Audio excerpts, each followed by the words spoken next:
Minerals and resource जो है उसमें से सिर्फ और सिर्फ क्या आएगा, मैप।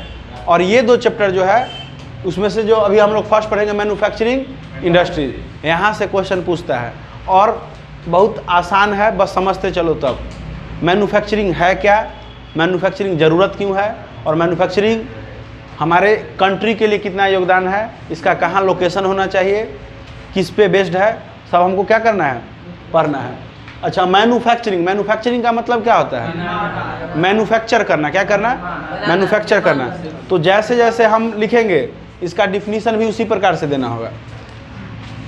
मैन्युफैक्चरिंग का मतलब बनाना। तो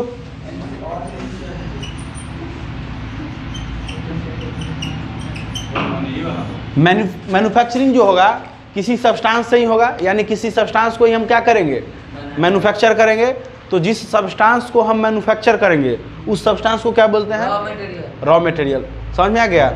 रॉ मटेरियल वैसा मटेरियल है जिसको हम क्या करते हैं, मैन्युफैक्चरिंग करते हैं, जिसको क्या करते हैं, प्रोसेसिंग करते हैं। यानी रॉ मटेरियल को किस में बदलना, गुड्स में, फिनिश्ड, किस में, फिनिश्ड गुड्स। फिनिश्ड गुड्स का मतलब अंतिम माल, गुड्स का मतलब माल, अंतिम सामान, ठीक है। फिनिश्ड गुड्स, यहाँ समझ में आ गया। जब रॉ मटेरियल को इसमें करते हैं किसके द्वारा, प्रोसेसिंग के द्वारा। किसके द्वारा, प्रोसेसिंग के द्वारा, प्रोसेसिंग के द्वारा। इस प्रोसेसिंग को बोलते, इसी प्रोसेसिंग को बोलते हैं मैन्युफैक्चरिंग। क्या बोलते हैं, मैन्युफैक्चरिंग। किसको, जहाँ पे कन्वर्जन होता है raw material to finished good, ठीक है। इसको क्या, by the use of processing, by the use of processing, इसी को बोलते हैं मैन्युफैक्चरिंग। क्या बोलते हैं, मैन्युफैक्चरिंग। अब यहाँ तक समझो, रॉ मटेरियल को फाइनल गुड्स में बदल दिए प्रोसेसिंग के द्वारा, और ये जिस इंडस्ट्री के अंदर होता है, जिस इंडस्ट्री, मान लो ये क्या है, इंडस्ट्री, तो ये जिस इंडस्ट्री के अंदर होता है इसको बोलते हैं मैन्युफैक्चरिंग इंडस्ट्रीज। क्या बोलते हैं, तो तुमसे अगर डिफिनीशन बोल दे कि व्हाट इज मैन्युफैक्चरिंग इंडस्ट्री, क्या बोलेगा,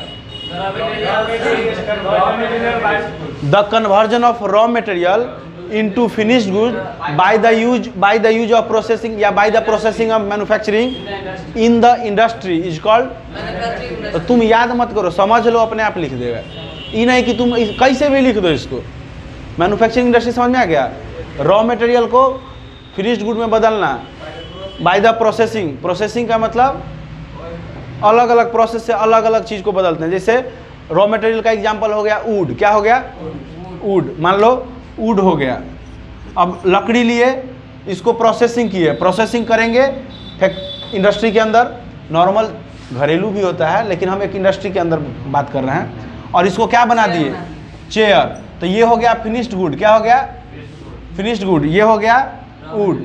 अब इसका प्रोसेसिंग हुआ। प्रोसेसिंग कौन करेगा, कारपेंटर। कौन करेगा, इंडस्ट्री, कारपेंटर। इसको ठोक ठाक के क्या करेगा, कारपेंटर। तो ये वुड से चेयर बनाना किसी फैक्ट्री के अंदर, इसको क्या बोलते हैं, मैन्युफैक्चरिंग इंडस्ट्री। तो एग्जाम्पल भी लिख देना, शुगर केन से शुगर का निर्माण करना, ये सब मैन्युफैक्चरिंग इंडस्ट्री के अंतर्गत आता है। इसको अच्छे से लिख लिया। पढ़ेंगे इकोनॉमी, ठीक है, इकोनॉमी। थोड़ा सा पिछले बार टर्म का याद करो, पढ़े थे ना, 3 सेक्टर होता है। तो इंडिया की इकोनॉमी में 3 सेक्टर होता है। पहला होता है प्राइमरी सेक्टर। क्या होता है, प्राइमरी सेक्टर। सेकेंड क्या होता है, सेकेंडरी सेक्टर। Secondary sector. और थर्ड को क्या बोलते हैं, टर्शियरी सेक्टर। ठीक है, प्राइमरी सेक्टर, सेकेंडरी सेक्टर और टर्शियरी सेक्टर। अच्छा, प्राइमरी सेक्टर क्या है, इसी को बोलते हैं एग्रीकल्चर, एग्रीकल्चरल सेक्टर। ठीक है, इसको क्या बोलते हैं, एग्रीकल्चर सेक्टर। सेकेंडरी को क्या बोलते हैं, इंडस्ट्रियल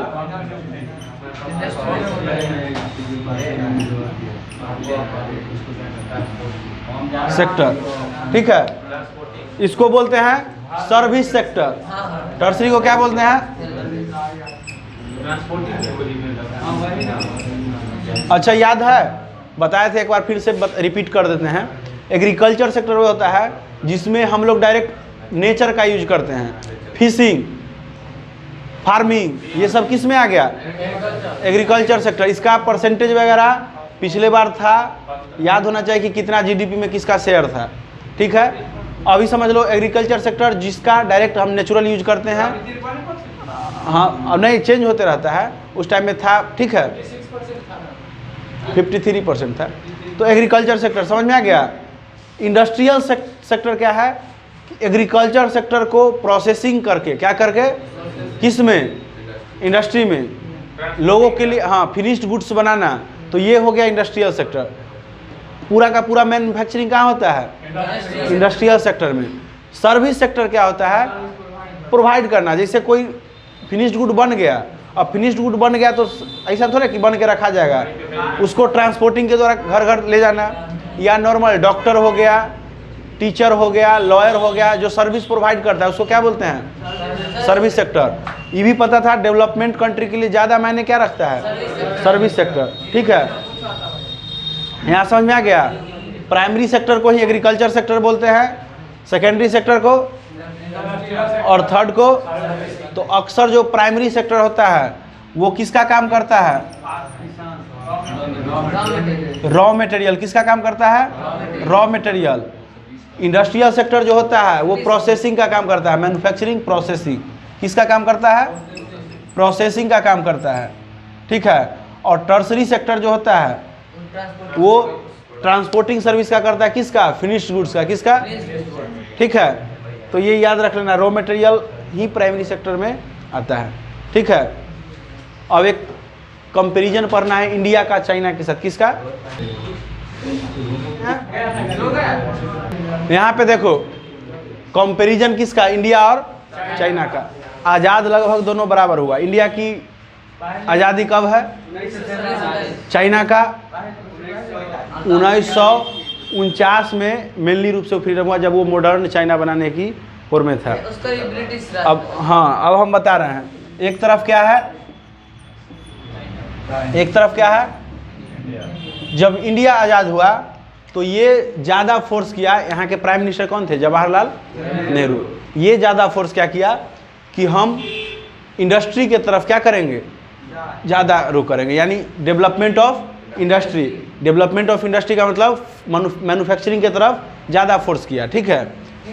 हाँ, इंडिया की ज़्यादा उद्योग होगा। अब इसका क्या मानना था, एक बार समझ लो। इसका मोनोपोली क्या था, ये क्या चाह रहा था और कहाँ पे फेलियर हो गया, ये भी समझ लो।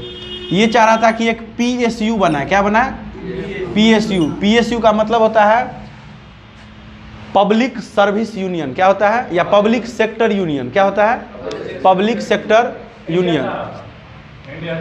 इंडिया अभी है क्या, समझो। पब्लिक सेक्टर यूनियन क्या है कि एक ऐसा यूनियन बनाए जो गवर्नमेंट हैंडल करे। कौन? पब्लिक सेक्टर का मतलब जो गवर्नमेंट क्या हो। जैसे रेलवे हो गया पब्लिक सेक्टर, जिसमें सारे पब्लिक का उस पर एक समान रूल है। ऐसा है कि ये आ गया तो इनका रेल पे ज़्यादा हक नहीं है, इनका ज़्यादा हक है, ऐसा कुछ नहीं है। पब्लिक का, ठीक है, मतलब उस पर पब्लिक का सामान आकर पे कीजिए, चढ़िए, यानी वो उसका मालिक कौन है? गवर्नमेंट। तो वो एक PSU चाह रहा था। और उसका क्या मकसद था, समझो कि मान लो ये इंडिया है। क्या है? इंडिया। तो वो सबसे पहले PSU क्रिएट करेगा। PSU क्रिएट करेगा तो लोगों को क्या होगा? जॉब होगा कि नहीं? रेलवे बना तो लोगों को क्या हुआ? जॉब। अब लोगों को जॉब मिलेगा, लोग को जॉब मिलेगा तो उसके पास क्या बढ़ेगा? इनकम। अब इनकम बढ़ेगा, सीधी सी बात है, तुम्हारा इनकम बढ़ेगा तो तुम्हारे अंदर जीने का फैसिलिटी क्या हो जाएगा? बढ़ जाएगा। जो आदमी बिना इनकम का कम पैसा में जी रहा था, अब उसी को इनकम मिला तो वो चाहेगा कि हम मेरे पास कलर टीवी हो, AC हो, कूलर हो। होगा कि नहीं? जो साइकिल पर नहीं चलता था उसको नौकरी लगने दो तो वो अभी एकदम एक से एक बाइक, और क्या होगा? होता है, यही होता है। तो जैसे ही PSU होगा, देखो इसको बोलते हैं ट्रिकल डाउन थ्योरी। होता है क्या, समझो। PSU से जॉब मिलेगा, एम्प्लॉयमेंट बढ़ेगा, ये इसका मानना था। ज़्यादा से ज़्यादा लोगों को जॉब मिला, उसके पास क्या आएगा? इनकम। अब जैसे ही इनकम आएगा, इनकम से लोगों के अंदर इनकम हुआ, अब इसके अंदर क्या बढ़ेगा? डिमांड। अलग अलग चीज़ों का क्या बढ़ेगा? डिमांड। अब अगर डिमांड बढ़ा, क्या बढ़ा? डिमांड। मान लो टीवी का डिमांड बढ़ गया, फ्रिज का डिमांड बढ़ गया, तो इसका मैन्युफैक्चरिंग भी बढ़ेगा कि नहीं? तो इसके लिए फिर से हमको एक इंडस्ट्री खोलना होगा। तो पीएससी को, इसको बोलते हैं ट्रिकल डाउन थ्योरी। क्या बोलते हैं? Trickle down theory. अब इसका क्या मानना है कि जैसे ही टीवी का डिमांड बढ़ा तो टीवी इंडस्ट्री खुलेगा, फिर उसमें लोगों को जॉब लगेगा कि नहीं? फिर लोगों को पैसा आएगा, उसका डिमांड कुछ अलग होगा, फिर नया इंडस्ट्री खुलेगा। ये कौन सोचा था? इंडिया। लेकिन यहाँ पे फेल्योर हो गया, यहाँ तक कि वो इसको बताए थे मॉडर्न इंडिया का टेम्पल। क्या बताए थे? आधुनिक भारत का मंदिर इसी को बताए थे, इंडस्ट्री को। और सेकेंड प्लानिंग कमीशन में, प्लानिंग कमीशन पता है ना, हर 5 साल पर एक बार फिक्स किया जाता है प्लान कि इसमें जीडीपी कैसे ग्रोथ हो, किस सेक्टर पर कितना % खर्च करना है, कितना वर्क करना है, ठीक है। तो सेकेंड प्लानिंग कमीशन जो हुआ था उसमें इंडस्ट्री पे जोर दिया गया, और उसी कमीशन के अकॉर्डिंग राउरकेला का नाम सुना है? राउरकेला उड़ीसा, टाटा स्टील प्लांट सुना है? तुम वहाँ जाओ दुर्गापुर, वहाँ पे स्टील प्लांट। तो ये सब जो खुला था इसी के अकॉर्डिंग कि ज़्यादा से ज़्यादा इंडस्ट्री खुलेगा, लोगों को रोज़गार मिलेगा, लोगों को रोज़गार मिलेगा तो क्या होगा। और रियलिटी भी यही है। तुम अभी कभी जाओ घूमना चाहिए सब चीज़ में, तुमको पूरे 3-4 किलोमीटर का कॉलोनी मिलेगा। क्या मिलेगा? कॉलोनी मिलेगा 3-4 किलोमीटर का, जो सिर्फ इंडस्ट्री पर टिका हुआ है, और लगेगा तुमको दुनिया का हर फैसिलिटी। उस इंडस्ट्री के कारण बड़ा बड़ा बिल्डिंग बन गया, काहे कि लोग उतना दूर से घर से काम करने तो नहीं आएगा। बड़ा बड़ा बिल्डिंग बना तो उसको सर सामान भी चाहिए, सब्जी वगैरह, तो उसके लिए बगल में दुकान खुल गया। तब भाई सब फैमिली है तो बीच बीच में इंटरटेनमेंट भी चाहिए, मॉल खुल गया, पिक्चर हॉल खुल गया, प्ले ग्राउंड, मतलब हर फैसिलिटी हो जाता है, और एक मोहल्ला बन जाता है खाली एक इंडस्ट्री के कारण। तो ये ट्रिकल डाउन थ्योरी है। यही सोच किसका था? इंडिया का। ये फेल्योर हो गया। पूछता है कि व्हाई फेल्योर, तो उसमें लिखना पड़ेगा क्या क्या फेल्योर का कारण है। सबसे पहले अनस्किल्ड लेबर। क्या मिला?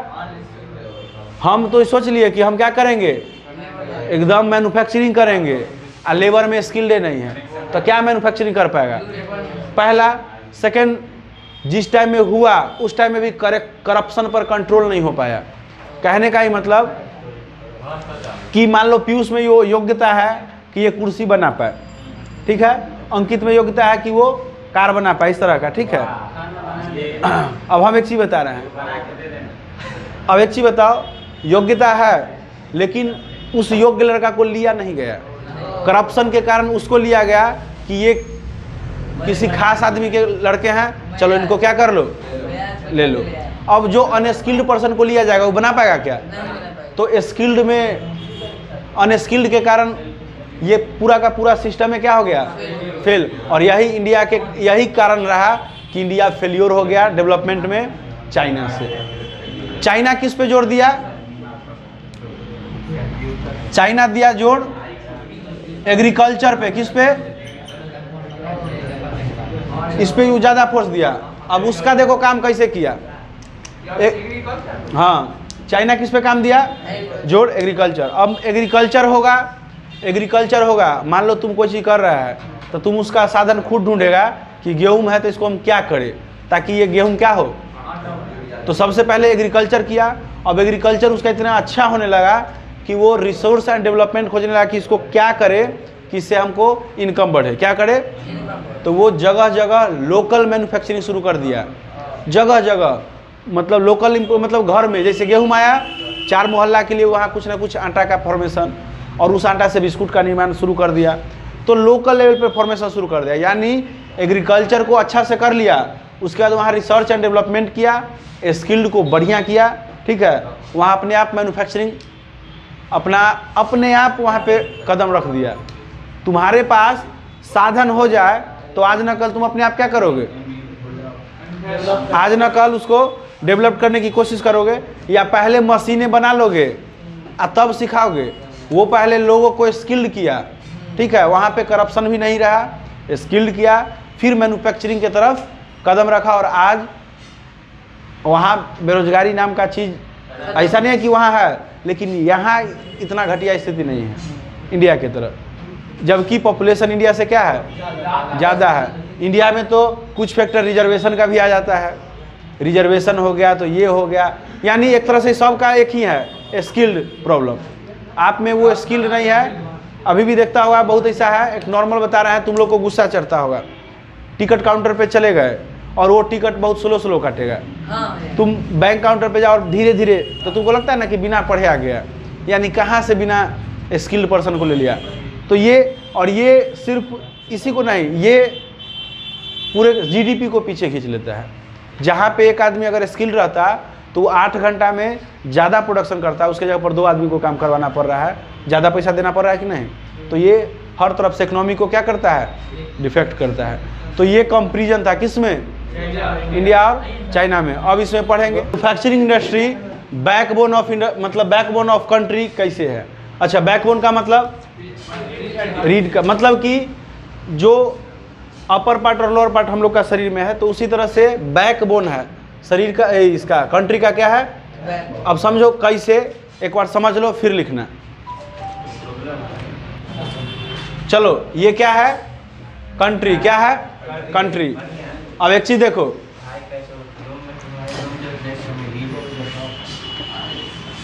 कंट्री, अगर कंट्री में, हमारे कंट्री में मैन्युफैक्चरिंग बढ़ जाए, क्या हो जाए, मैन्युफैक्चरिंग बढ़ जाए। अगर मैन्युफैक्चरिंग बढ़ेगा तो हम तो फिनिश्ड गुड्स बढ़ेगा या कमेगा, बताओ। मैन्युफैक्चरिंग बढ़ेगा तो फिनिश्ड गुड बढ़ेगा।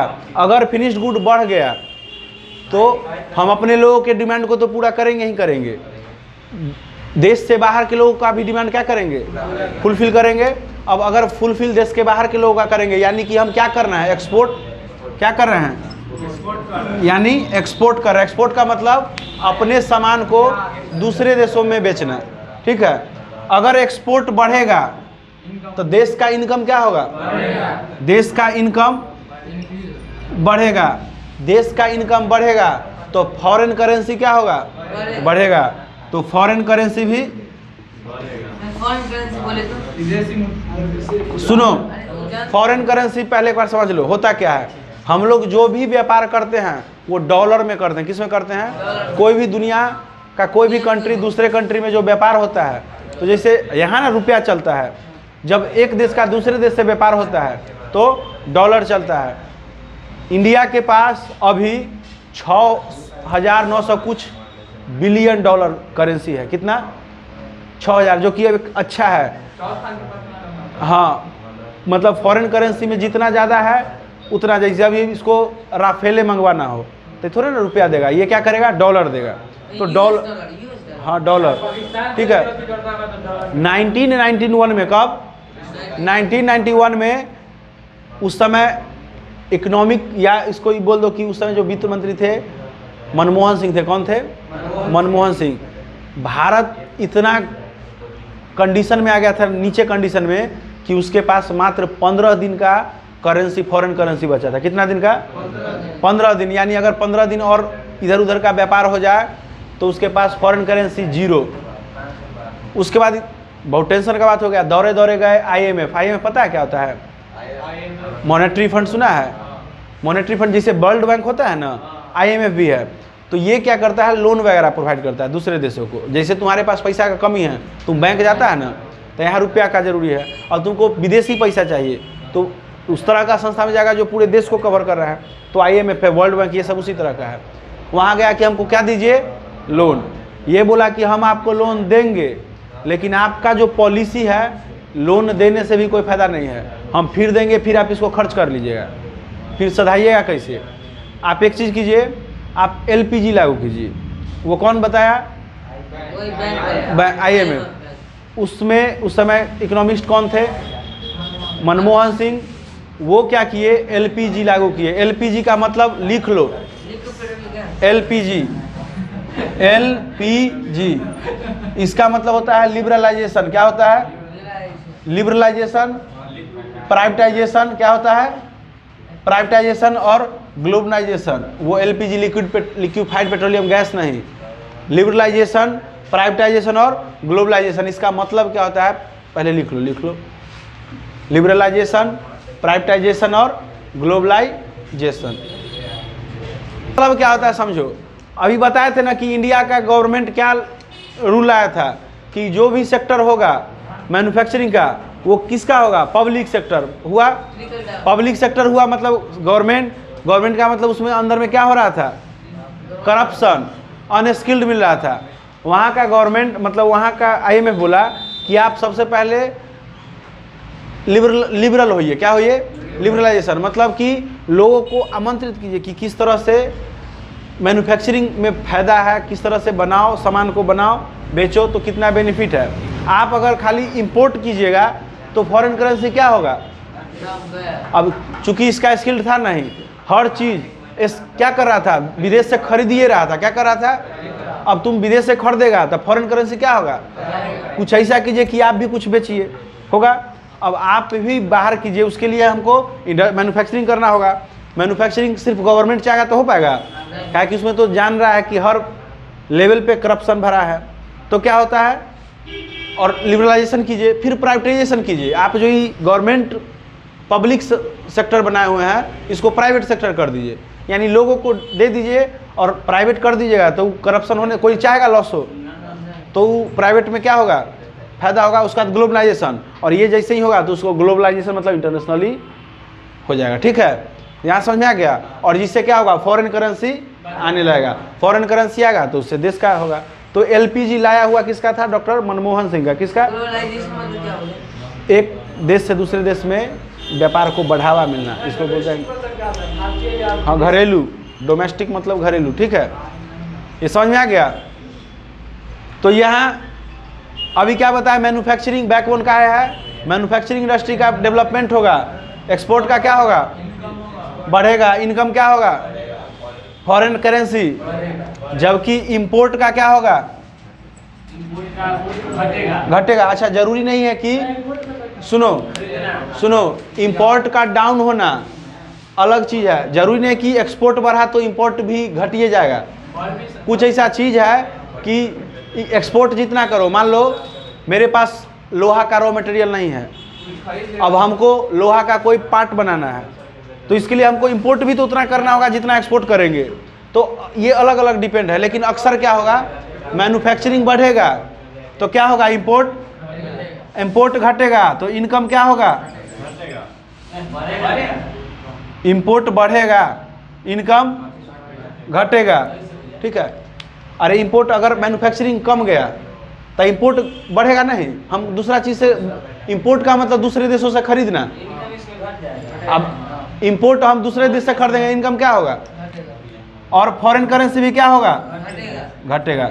तो ये देखना कि हम डॉलर में ही काहे व्यापार कर रहे हैं। सुनो, पता है ना सबसे पहले इंडस्ट्री या इंडस्ट्रियल रेवोल्यूशन कहाँ पे हुआ था? यूरोप में। ब्रिटिशर्स वगैरह ज़्यादा किया था। लेकिन हुआ क्या? ब्रिटिशर्स मैन्युफैक्चरिंग प्रोसेस को तो खूब बढ़ाया, इंडस्ट्री को क्या किया? बहुत बढ़ाया। लेकिन उसके पास जगह नहीं था कि रॉ मटेरियल ज़्यादा से ज़्यादा क्या कर पाए। तो जिसके पास रॉ मटेरियल ही नहीं रहेगा, मैन्युफैक्चरिंग करके क्या करेगा? तुम मशीन बना के रख दो और रॉ मटेरियल नहीं होगा तो कुछ हो पाएगा? तो डेवलपमेंट तो हुआ इसका, लेकिन ये रॉ मटेरियल किस पे डिपेंड था?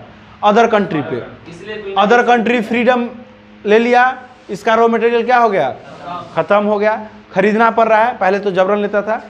अमेरिका का बढ़ावा कैसे हुआ देखो, अमेरिका में इंडस्ट्री भी बहुत बढ़ गया। ठीक है। दूसरा कंडीशन क्या हुआ? उसके पास जगह भी बहुत था, और जगह बहुत है मतलब रॉ मटेरियल भी, तो उसका डेवलपमेंट इतना ज़्यादा होगा कि आज तक जीडीपी में अमेरिका से आगे कोई हो पाया है? चाइना वगैरह टक्कर में है, लेकिन वो भी अभी पीछे है। अब जिसका जीडीपी इतना ज़्यादा होगा उसी का ना मेन वैल्यू होगा। और इसलिए हम लोग डॉलर में कोई भी खरीद बिक्री क्या करते हैं? डॉलर में। पहले चलता था पाउंड वगैरह जो भी, लेकिन अभी अब किस में? फॉरेन करेंसी मतलब।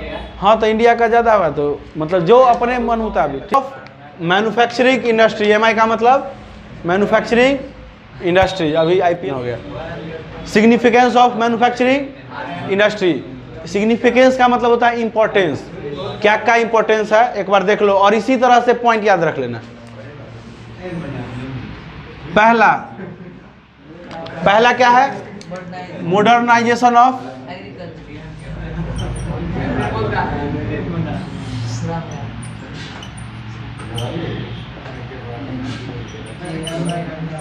इसका मतलब समझो, बस समझते जाओ, तुम अपने लैंग्वेज में लिख देना। मॉडर्नाइजेशन ऑफ एग्रीकल्चर, हम लोग पहले क्या करते थे, जिसे खेती करना हो तो खेती करने के लिए खेत को क्या करना पड़ता था? जोतना पड़ता था पहले कुदाल से, क्या कि मॉडर्नाइजेशन नहीं था तो कुदाल। फिर आया कि चलो लोगों में दिमाग आया, बैल वगैरह का यूज करने लगा। अब फिर क्या हुआ, उससे बहुत समय लगता था, क्या लगता था? बहुत समय लगता था। अब टाइम को क्या करना है? रिड्यूस, कम समय में ज़्यादा से ज़्यादा काम। तो क्या होने लगा? ट्रैक्टर वगैरह का। अब ट्रैक्टर अपने आप तो नहीं आया, मैन्युफैक्चरिंग हुआ। तो मैन्युफैक्चरिंग हुआ तो एग्रीकल्चर में मॉडर्नाइजेशन आया कि नहीं? एक से एक मेडिसिन आने लगा, मैन्युफैक्चरिंग हुआ तब तो मेडिसिन, कि कम जगह में ज़्यादा से ज़्यादा उपज हो पाया। फर्टिलाइजर वगैरह क्या हुआ? ठीक है, तो मैन्युफैक्चरिंग से क्या बढ़ा? एग्रीकल्चर। अगर मॉडर्नाइजेशन ऑफ एग्रीकल्चर बढ़ गया तो मेरा जो डिपेंडेंसी था इनकम का वो क्या हुआ? अब सोचेंगे ना कि हम पहले थे कि एग्रीकल्चर सिर्फ किसके लिए होता था? हम अपने यूज के लिए खाएंगे और किसी तरह जी पाएंगे। अब जैसे ही एग्रीकल्चर में क्या हुआ, बढ़ोतरी हुआ, तो हम चाहेंगे ना कि अब एक्स्ट्रा हुआ है तो इसको हम बेच के क्या करें? बेच के क्या करें? इनकम करना, यानी इनकम का इंक्रीजिंग हुआ। ठीक है, तो यहाँ पे बगल में लिख सकता है इनकम इंक्रीजिंग अपनी लाइन में। Second,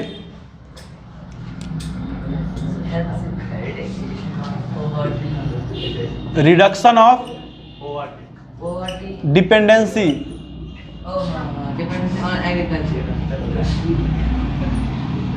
reduction of dependency on agricultural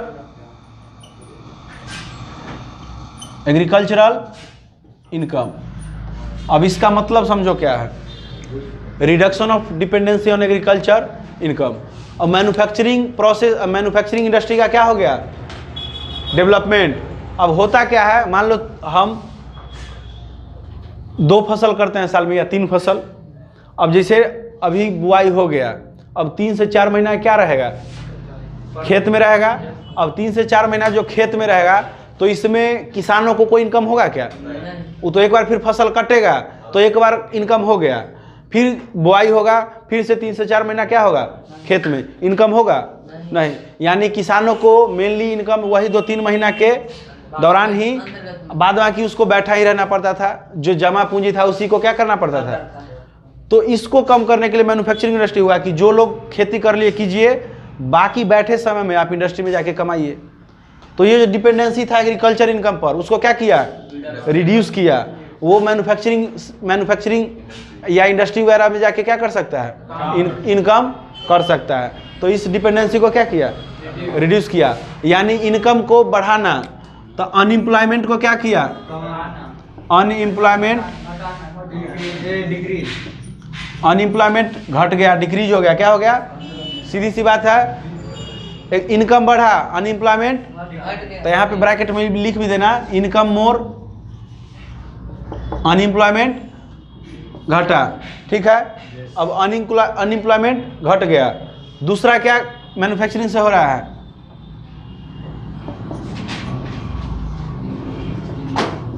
foreign currency क्या हो रहा है?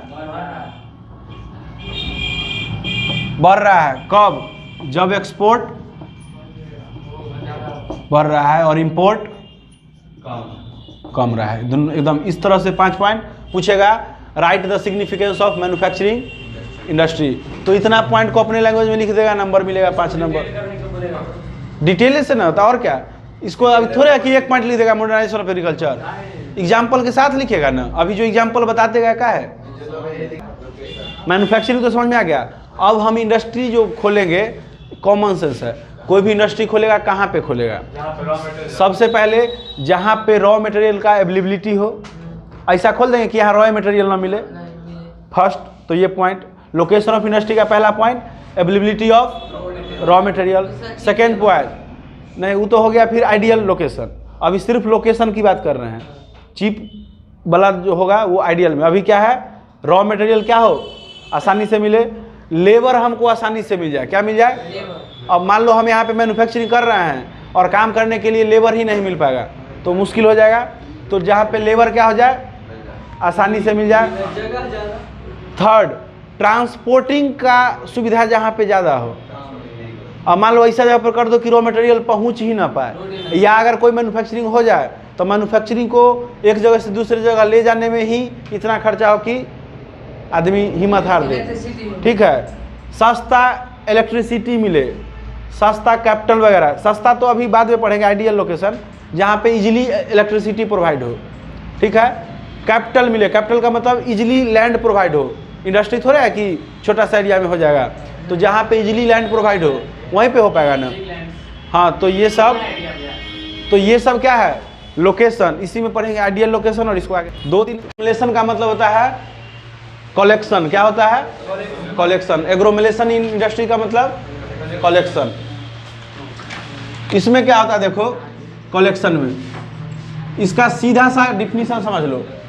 किसी एक इंडस्ट्री के कारण क्या होगा, इसका किसी एक इंडस्ट्री के कारण दूसरा इंडस्ट्री का आना, उसको क्या बोलते हैं? एग्रोमोलेशन। एग्जाम्पल से समझो, मान लो हम एक फैक्ट्री बैठा है, स्टील का बहुत बड़ा फैक्ट्री। मान लो यहाँ पे ये फैक्ट्री बैठ गया, किसका? स्टील का। अब फैक्ट्री में जो वर्कर आएगा काम करने, तो उसके लिए क्या चाहिए? व्यवस्था चाहिए। बार बार घर से आना जाना का, कि यहाँ पे इंडस्ट्री जो होगा नाइट ड्यूटी डे ड्यूटी सब होगा, तो इसको रहने के लिए हम रहने का व्यवस्था करेंगे कि नहीं? तो मान लो 2-3 बिल्डिंग बना दिए रहने के लिए। क्या कर दिए? 2-3 बिल्डिंग बना दिए ताकि लोग यहाँ से निकल के आए, निकल के जाए। अब 2-3 बिल्डिंग बन गया। अब 2-3 बिल्डिंग बना तो इसको फैमिली है इसके पास, तो इसके बच्चे वगैरह को खेलने के लिए क्या होना चाहिए? तो एक प्लेग्राउंड भी होना चाहिए। बच्चा पढ़े लिखे, इसके लिए अंदर में ही क्या होना चाहिए? स्कूल भी होना चाहिए।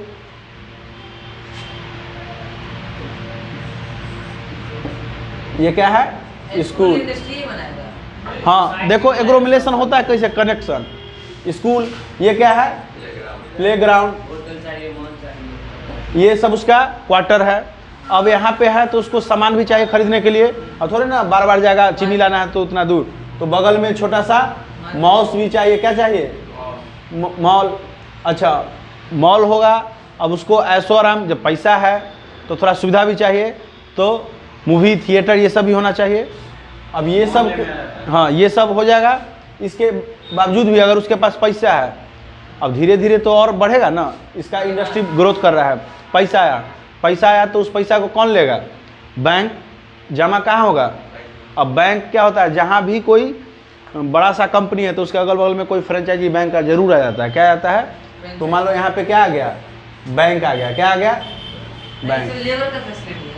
हाँ, लेबर नहीं है उसमें, वर्कर हैं। वर्कर का मतलब लेबर अलग हो गया, लेबर का मतलब और वर्कर अलग अलग चीज़ है। ठीक है, काम तो सभी। अब यहाँ पे बैंक आ गया, तो इस इंडस्ट्री के कारण बैंक इंडस्ट्री का बन जाना क्या हो गया? अगर ये नहीं होता तो बैंक आता है यहाँ पे। अब देखो यहाँ पे मान लो टीवी का इसको ज़रूरत हुआ, बेड का ज़रूरत हुआ। अब इस टीवी के प्रोडक्शन को बनाने के लिए अलग अलग प्रकार का क्या हो गया? छोटा छोटा इंडस्ट्री हो गया। तो यानी एक इंडस्ट्री से बहुत सारे इंडस्ट्री का आ जाना, इसको क्या बोलते हैं? तो लिखेगा तुमको, write the what is agglomeration, explain या जस्टिफाई। तो क्या लिखेगा? Due to one manufacturing industry या due to one large scale of industry, मतलब जिसके कारण से इंडस्ट्री का आ जाना, दूसरी इंडस्ट्री का आ जाना। One industry stand by the help of previous industry या अदर स्टैंड कॉल्ड एग्रोमोलेशन। समझ में आ गया? तो एग्रोमोलेशन का मतलब ही होता है कलेक्शन। क्या होता है? कलेक्शन। तो इसको अपने लैंग्वेज में लिख देना है, चित्र भी बना देना, नंबर मिलेगा। क्या कर देना? चित्र भी बना देना। एक इंडस्ट्री, मॉल, ये वो, मान लो यही हुआ। अब इसको आने जाने के लिए रोड चाहिए कि नहीं चाहिए?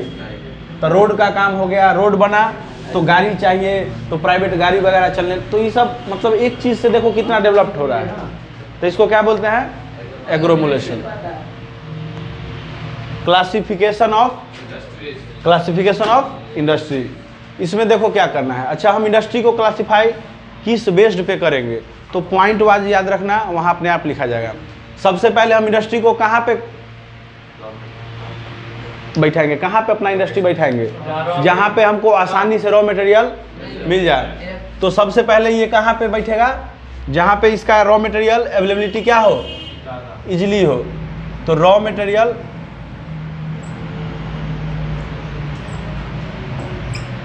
ठीक है, इजीली अवेलेबल हो जाए रॉ मटेरियल, ठीक है। सेकेंड क्या होगा, मतलब कैसे कैसे रॉ मटेरियल बेस्ड पे होगा। दूसरा, उसका मेन रोल क्या है, ठीक है, कंज्यूमर बेस्ड है या बेसिक। अब समझो कंज्यूमर बेस्ड का मतलब मेन रोल क्या होता है।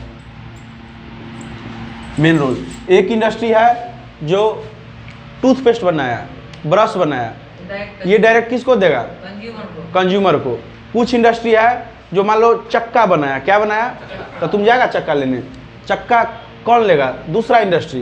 तो वैसा इंडस्ट्री जो दूसरे इंडस्ट्री के लिए अपना रॉ मटेरियल तैयार करे, उसको क्या बोलते हैं।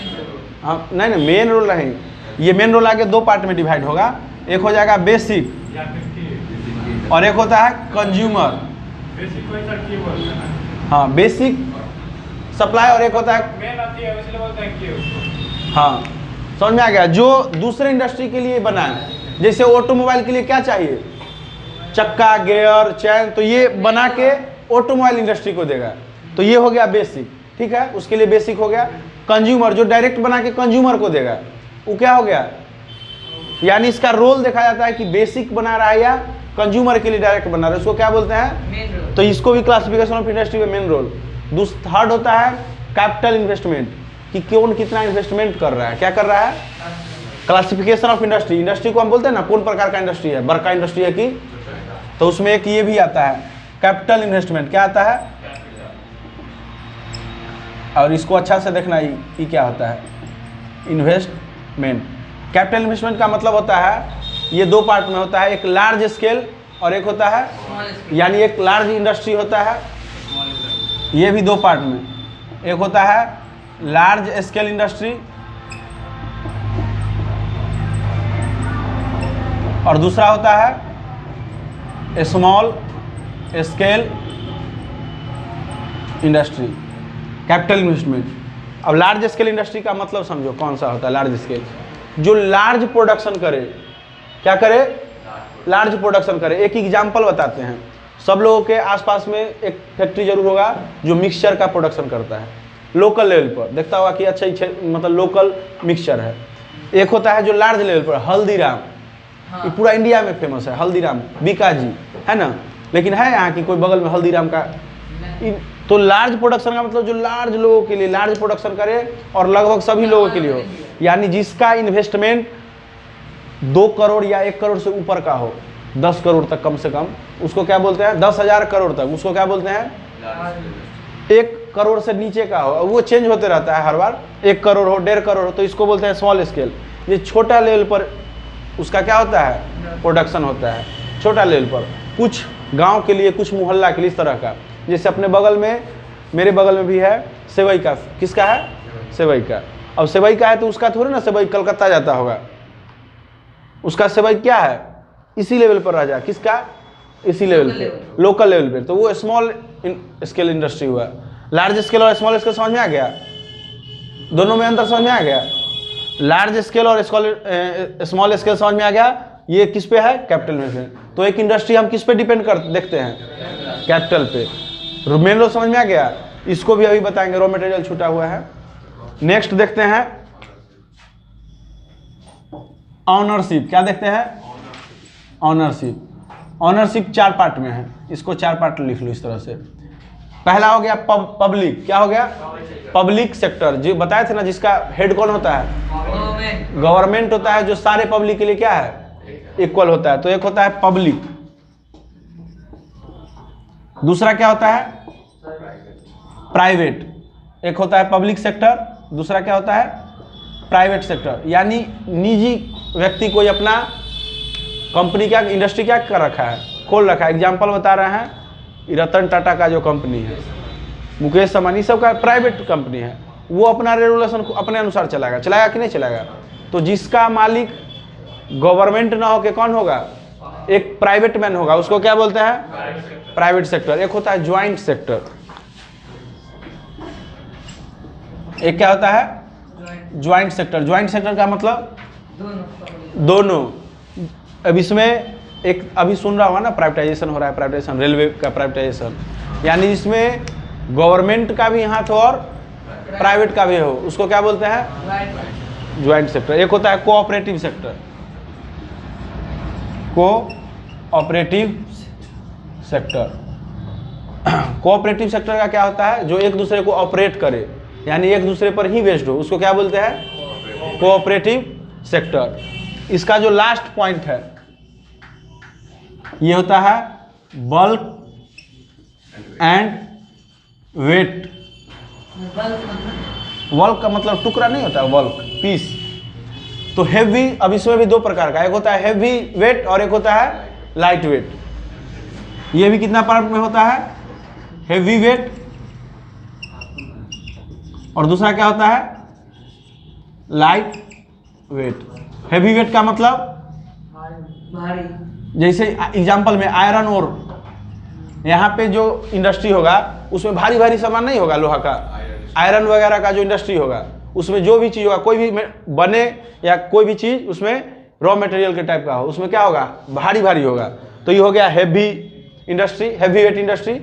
लाइट वेट इंडस्ट्री जैसे हो गया इलेक्ट्रिसिटी का सामान, मान लो ये लीड हो गया, बल्ब हो गया, ये सब तो हल्का हल्का होगा ना। तो जो जिसका रॉ मटेरियल या प्रोडक्शन हल्का हल्का हो उसको बोलते हैं लाइट वेट इंडस्ट्री। जिसमें रॉ मटेरियल या इक्विपमेंट भारी भारी हो उसको क्या बोलते हैं? तो ये 5 प्रकार समझ आया क्लासिफिकेशन ऑफ इंडस्ट्री। कोऑपरेटिव का मतलब होता है कि वो एक ऐसा इंडस्ट्री जिसको कोऑपरेट करने के लिए और दूसरा इंडस्ट्री हो, उसको क्या बोलते हैं? Cooperative industry. ठीक है। हाँ, जो प्रॉफिट वगैरह को भी क्या करता है? लाइट वेट का एग्जांपल बताइए। इलेक्ट्रिसिटी का जितना भी इंडस्ट्री है, मान लो कोई इंडस्ट्री है जो बल्ब बनाता है, कोई स्विच बनाया, कोई बनाया चिप बनाया।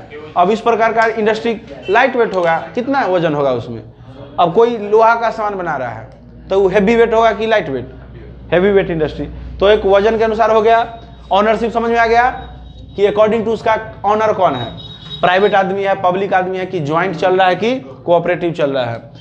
कैपिटल इन्वेस्टमेंट की मतलब कितना पैसा पूंजी लग के ये इंडस्ट्री खड़ा हुआ है, लार्ज स्केल इंडस्ट्री है या स्मॉल।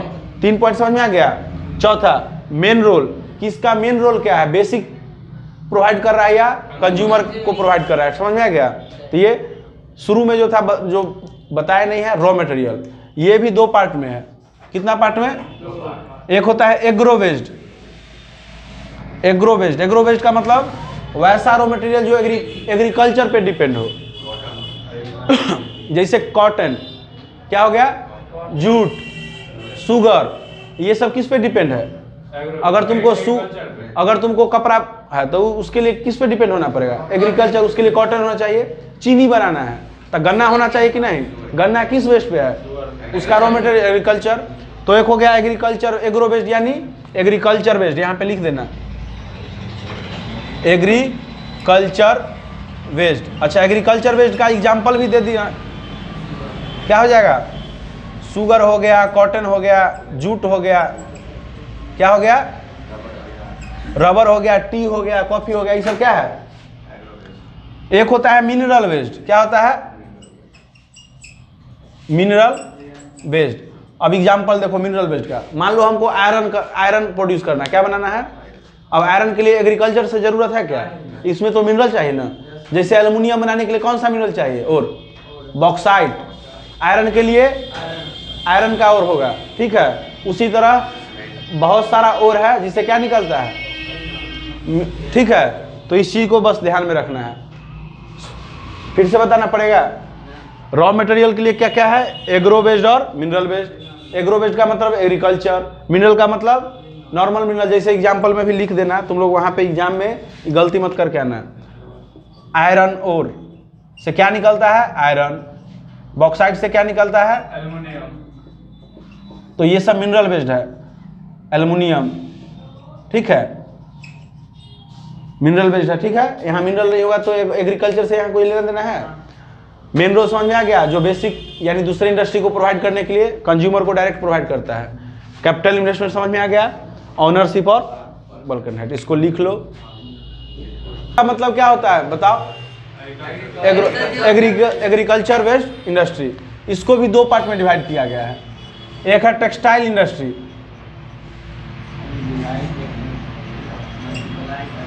टेक्सटाइल इंडस्ट्रीज का मतलब क्या होता है? कपड़ा उद्योग। क्या है? अच्छा कोई बताएगा, देखते हैं किसको याद है। फर्स्ट टाइम इंडिया में टेक्सटाइल इंडस्ट्री के लिए कहाँ पे सबसे पहली बार मिल? मुंबई। कहाँ पे? मुंबई। अच्छा काहे पे मुंबई में लगा था ये बताओ, खुद से सोच लो। कोई भी इंडस्ट्री कहाँ पे लगेगा? जहाँ उसको रॉ मटेरियल मिले। कॉटन सबसे ज्यादा कहाँ पर होता है? महाराष्ट्र में ना होगा, काहे कि कॉटन किस सॉइल पर होता है?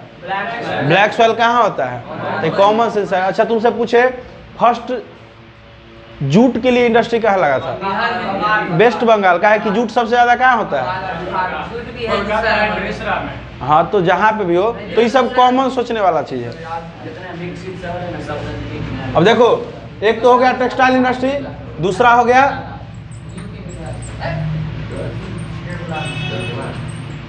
Sugar industry. टेक्सटाइल इंडस्ट्री को दो पार्ट में डिवाइड किया गया है। एक है कॉटन, क्या है? Cotton industry. दूसरा क्या है? जूट।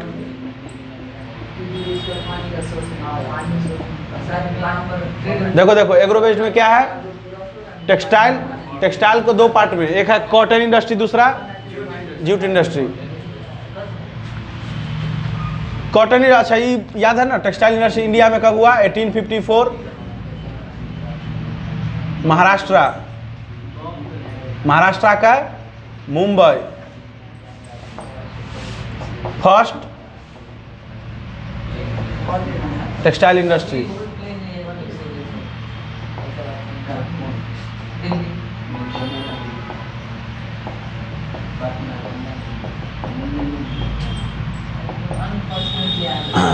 अच्छा टेक्सटाइल इंडस्ट्री सबसे पहली बार कहाँ पे बना था बताएगा?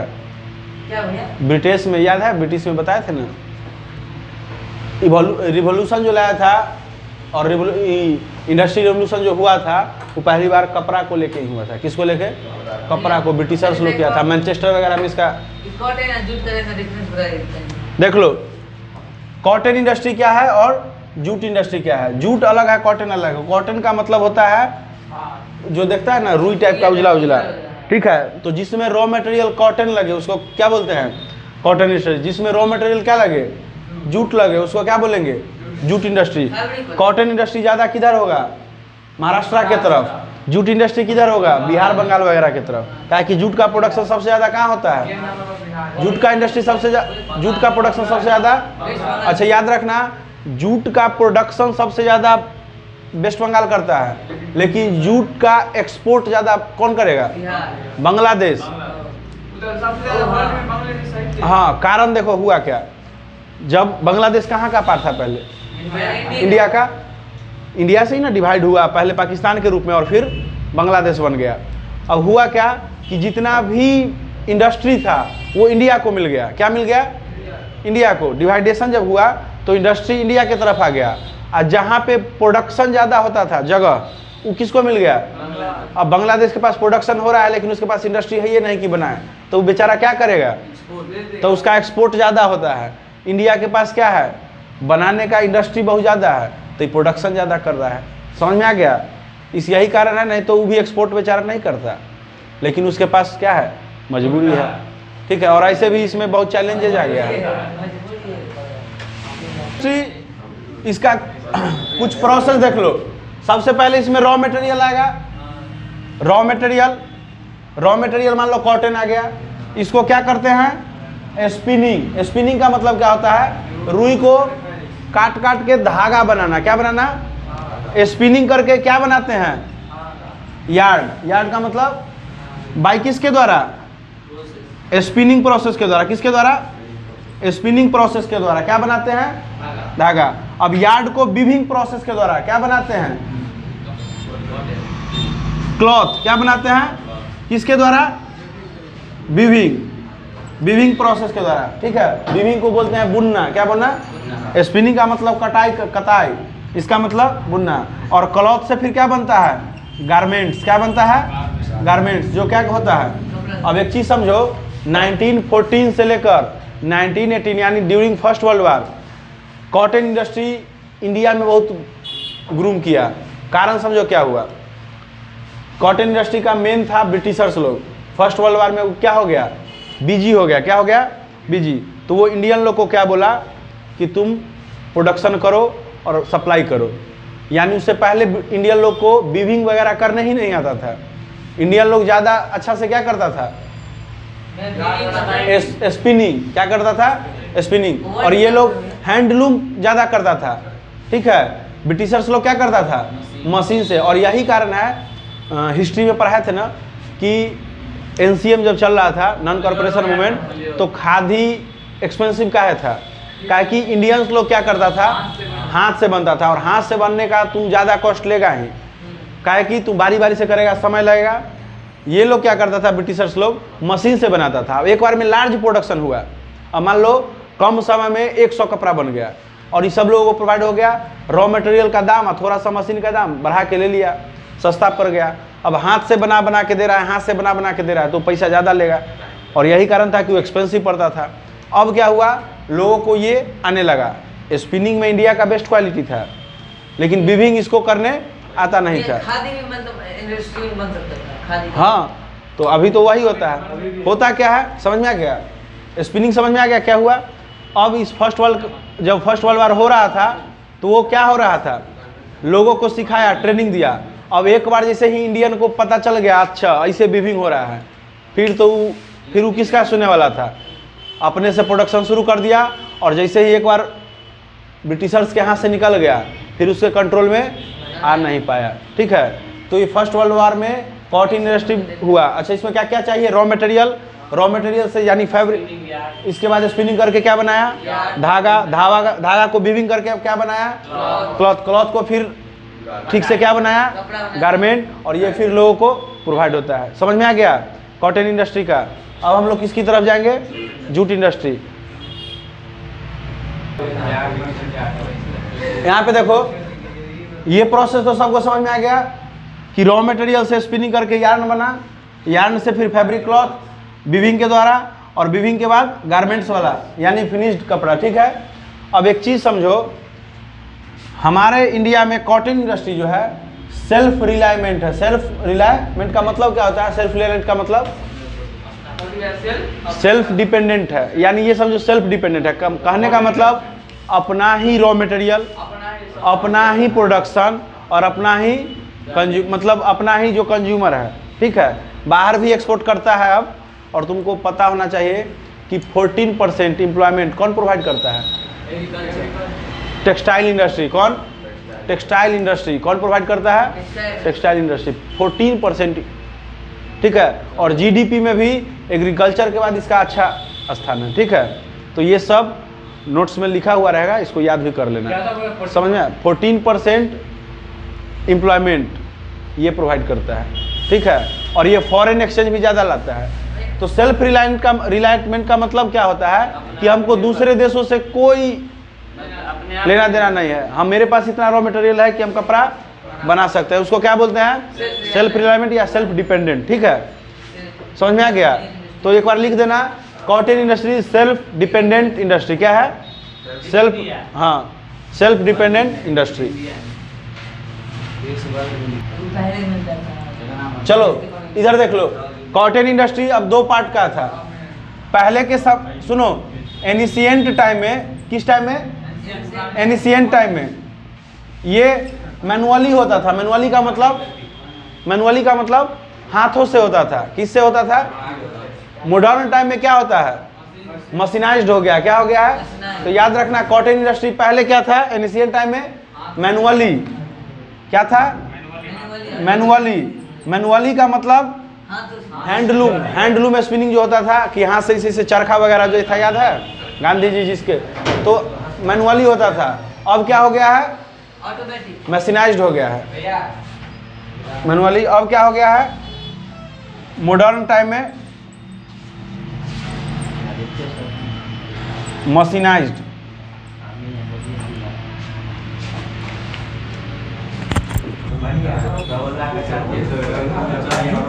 अब एक बार देख लो कॉटन इंडस्ट्री के, इसके बाद जूट होगा। एक क्वेश्चन यहाँ से बार बार पूछता है कि ड्रॉबैक या लिमिटेशन ऑफ कॉटन इंडस्ट्री, क्या कमी रह गया है कॉटन इंडस्ट्री में, ठीक है, या किसके कारण ये मतलब उतना ज़्यादा सक्सेस नहीं हुआ दूसरे देशों की तुलना में। देखो जबकि अपने पास क्या है, रॉ मटेरियल वगैरह सब है। सबसे पहले mismatched in spinning and weaving. इसका मतलब समझो, स्पिनिंग तो बहुत बढ़िया आता था, वीविंग क्या हो गया, गड़बड़ा गया। वीविंग क्या हो गया, गड़बड़ा गया। समझ में आ गया पहला। हाँ, तो स्पिनिंग और वीविंग में मैच नहीं हो पाया। स्पिनिंग एक चीज, स्पिनिंग बहुत बढ़िया हुआ और वीविंग क्या हो गया, हाँ गड़बड़ा गया। तो जिसके कारण यहाँ पे चैलेंजेज क्रिएट हो रहा था, ठीक है। सेकेंड क्या था, अपग्रेड करना पड़ेगा मशीन का।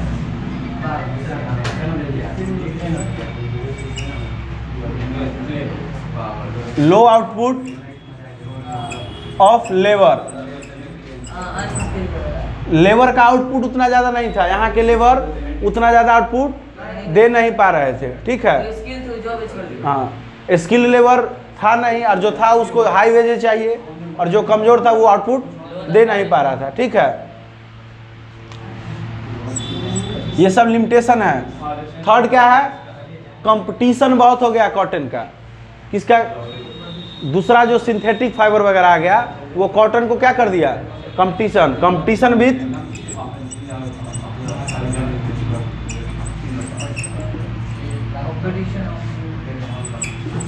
Other synthetic fibres. सिंथेटिक का मतलब आर्टिफिशियल फाइबर्स। इससे इसको कंपटीशन बढ़ गया और वो सस्ता में हो जा रहा था इसके तुलना में। तो क्या होगा इसका, हाँ, तो यहाँ पे ये सब फेल्योर का ये पॉइंट को लिख देना है, ठीक है। एक पॉइंट तुम लोग बताओ क्या लिख सकते हो, कोई एक पॉइंट। वो तो हो गया, नहीं नहीं, इसमें लिमिटेशन ड्रॉबैक क्या रह गया, कोई एक पॉइंट सोचो। अपग्रेड करना मशीन को अपग्रेड।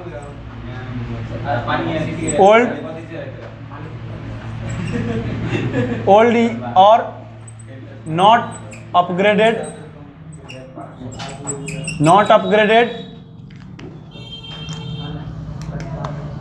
मशीन, यानी मशीन का इंडस्ट्री जो था उसका अपग्रेड न होने के कारण उससे आउटपुट क्या होगा, और पावर सप्लाई भी जो था वो उतना अच्छा नहीं था जितना विदेशों वगैरह में मिलता है। और ये सब जो था इसके लिए लिमिटेशन का काम किया, ड्रॉबैक हो गया।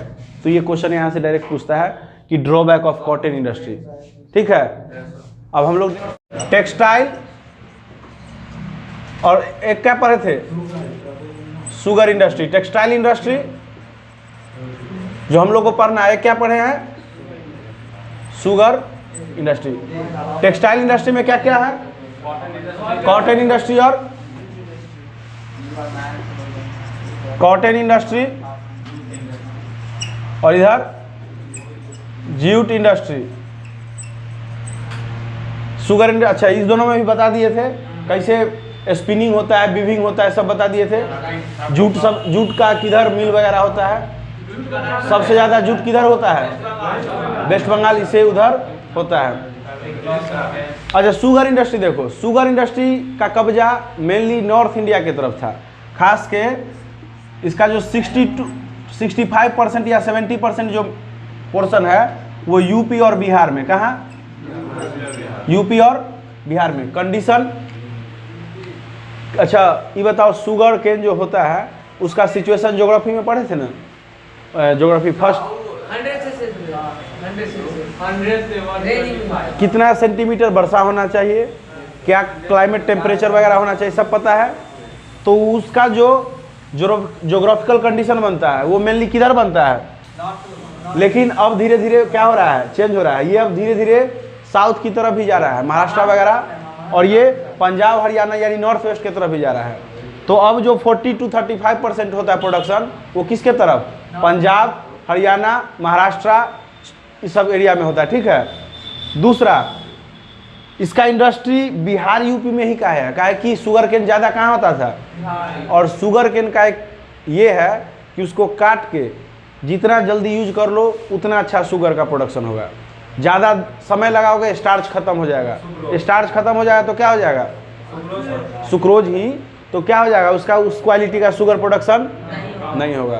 तो इसके लिए क्या होता है, अक्सर कहाँ पे इसका होता है? यूपी बिहार में। ठीक है। कि इसको रॉ मटेरियल लाने में क्या होता है? कम टाइम लगता है, तुरंत क्या होता है? प्रोवाइड हो जाता है। तो शुगर इंडस्ट्री समझ में आ गया? समझ में आ गया? अच्छा, ये भी बताए थे ना शुगर केन में इंडिया का कितना रैंक है, सब प्रीवियस हो चुका है। ब्राज़ील सबसे ज़्यादा होता है। अब हम लोग पढ़ेंगे मिनरल बेस्ड। क्या पढ़ेंगे? Mineral based. तो इसको जल्दी से लिख लो। अब हम लोग, अच्छा ये जूट छूटा हुआ है ना, एक बार जूट का देख लो।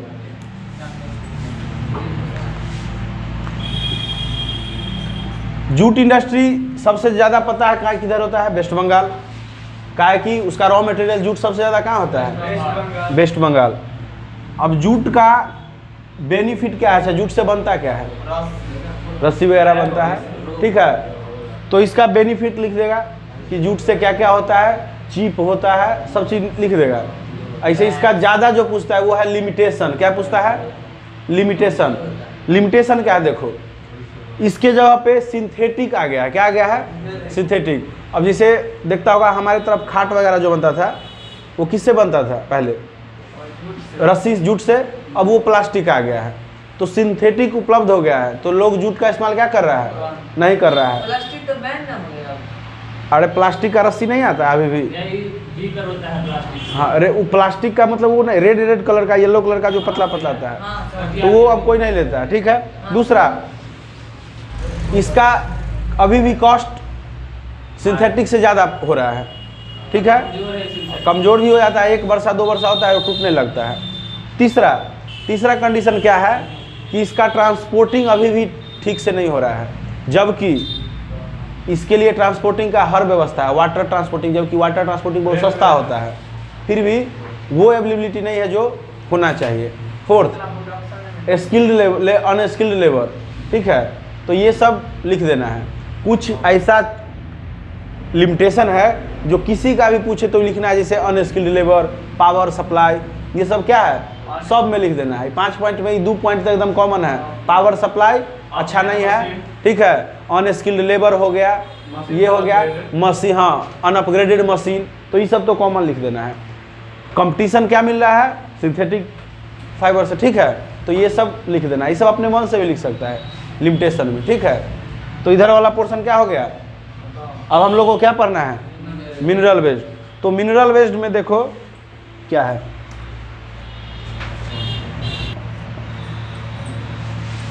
Mineral based. इसको है तो इसका बहुत टाइप, जो मेन इंपॉर्टेंट है वो बता देंगे, उसको हम स्टार कर देंगे। सबसे पहले क्या है देखो, आयरन और स्टील, ये इसके बारे में पढ़ना है। ये भी मिनरल बेस्ड है कि नहीं? तो इसके बारे में एनसीईआरटी में बहुत दिया हुआ है, तो इसको देखना है। दूसरा, एल्युमिनियम इंडस्ट्री, एल्यूमिनियम बेस्ड। ठीक है। Third, chemical industry. Fourth, fertiliser.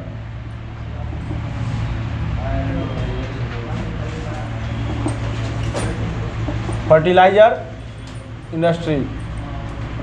Cement industry. Aluminium industry है ना। सीमेंट इंडस्ट्री के बाद ऑटोमोबाइल इंडस्ट्री।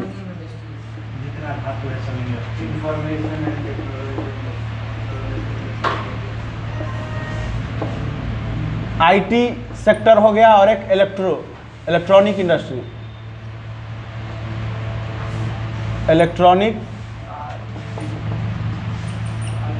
इलेक्ट्रॉनिक इंडस्ट्री में लिखा है बेंगलोर। इसको कौन सा सिटी बोलते हैं? Silicon city. क्या बोलते हैं? Silicon valley. वही भैया बेंगलोर को इलेक्ट्रिसिटी हाँ, इलेक्ट्रिक हाँ, capital of electronics, silicon valley वगैरह सब क्या है वहीं पे। अच्छा उसको देखो, मेनली इसमें जो है वो यहाँ से आने का ज़्यादा चांस रहता है, ये दोनों। ठीक है, तो इस दोनों को हम लोग एकदम डिटेल से और अच्छे से समझ लेंगे। बाद बाकी एल्युमिनियम आयन। हाँ, बाद बाकी तो हर है। ये पॉइंट इतना याद रखना, मिनरल बेस में पूछेगा टाइप्स ऑफ मिनरल बेस, तो इतना पॉइंट। ठीक है, अब इस दोनों में कौन मेन दो है? आयरन और स्टील इंडस्ट्री। अच्छा, इस इंडस्ट्री को देखो, सबसे पहले इस इंडस्ट्री को बोलते हैं बेसिक इंडस्ट्री। कौन बताएगा बेसिक इंडस्ट्रीज क्या है? बताए थे ना, रोल बताए थे। मैन्युफैक्चरिंग का रोल मॉडल क्या है? रोल देखो होता क्या है, वैसा इंडस्ट्री जो डायरेक्ट कंज्यूमर को देता है तो वो हो गया कंज्यूमर इंडस्ट्री। और जो इंडस्ट्री दूसरे इंडस्ट्री के लिए रॉ मटेरियल प्रोवाइड करवाए उसको क्या बोलते हैं? बेसिक। अब आयरन और स्टील जो इंडस्ट्री है वो हर दूसरे इंडस्ट्री को इसका यूज है कि नहीं, तो इसलिए इसको बोलते हैं बेसिक इंडस्ट्री। क्या बोलते हैं? क्वेश्चन में आएगा कि व्हाई, तो क्योंकि ये हर दूसरे इंडस्ट्री को क्या होता है? रॉ मटेरियल या इसका यूज दूसरे इंडस्ट्री को पड़ता ही पड़ता है। जैसे आयरन स्टील ऑटोमोबाइल लेगा उसका, ऑटोमोबाइल हर इंडस्ट्री में मशीन वगैरह किसका बनेगा? आयरन और स्टील का, तो इसलिए इसको क्या बोलते हैं? Basic industry. अब इसमें दो पार्ट है।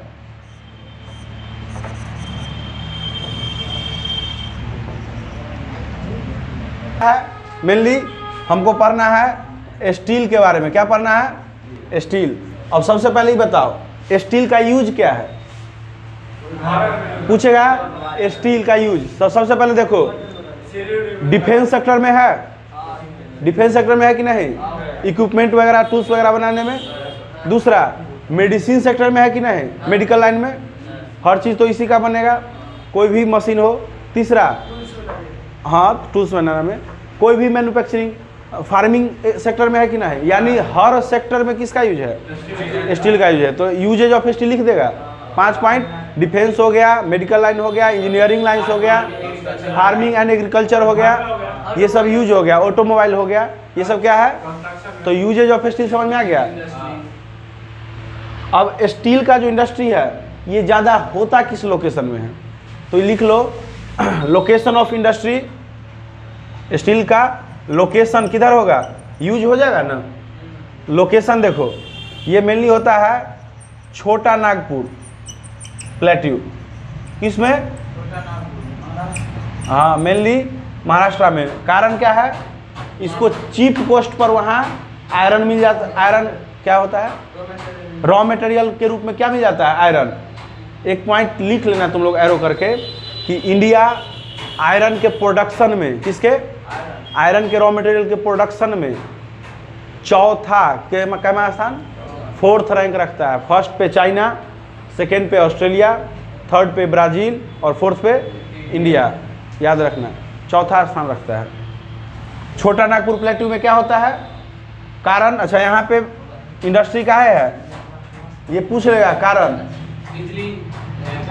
सबसे पहले हाँ, चीप रॉ मटेरियल अवेलेबिलिटी। दूसरा, चीप लेबर भी मिल जाता है यहाँ। ठीक है,